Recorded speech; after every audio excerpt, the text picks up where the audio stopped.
In a first marriage nuclear family, the members include the biological parents and their blood-related dependent children. In the case of remarriage, the new household will not be complete as it stands, for there will be a family member living outside it, the other biological parent, who must be included within the overall system. Therefore, there will need to be a, quote, boundary with a hole in it to offer this parent easy access. This unclosed boundary can be fraught with difficulties. The new spouse may resent how much time the biological parent spends on the phone with his ex-wife, gabbing about the children's plans and schedules. It is now time to set a clear barrier with the ex-spouse that makes it easy to facilitate issues and schedules relating to the children, but closes a door to spending time on interpersonal issues and engaging in long, friendly chit-chats. There are two major ways in which the outside biological parent can present a major obstacle to the success of the new marriage. One is called the bondage of caring. This is a situation in which the ex-spouse remains emotionally dependent upon the former mate.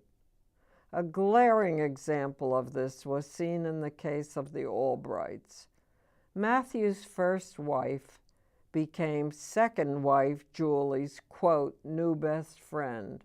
She undermined Julie's parenting of her stepson, and she even called ex-husband Matthew up 8 years after his remarriage to tell him she still loved him and cherished their relationship.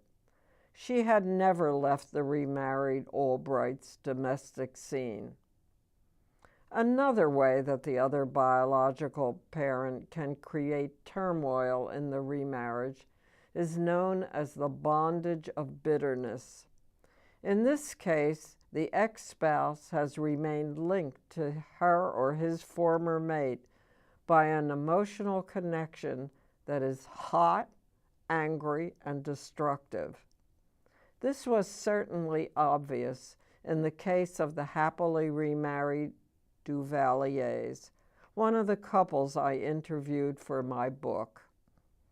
Cliff's ex-wife Lorraine had run off with her lover and later married him, leaving Cliff shaken to the core and in a state of emotional paralysis.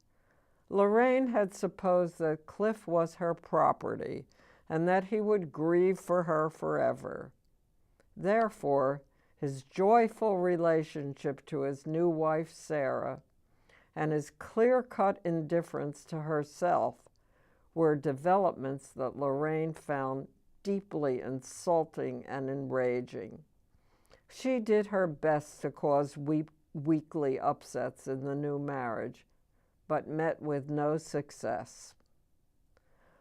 Well, what about the more mundane kinds of issues that can arise when the children of remarriage are rotating between two different households where the folkways are very different?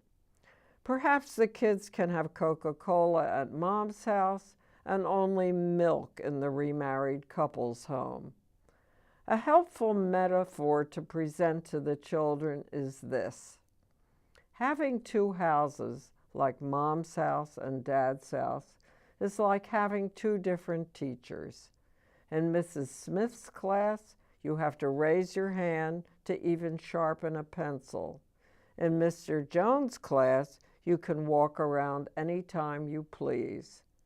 This is a low-key way of saying that the different households can adhere to their own ways of operating without implying that one is better than the other.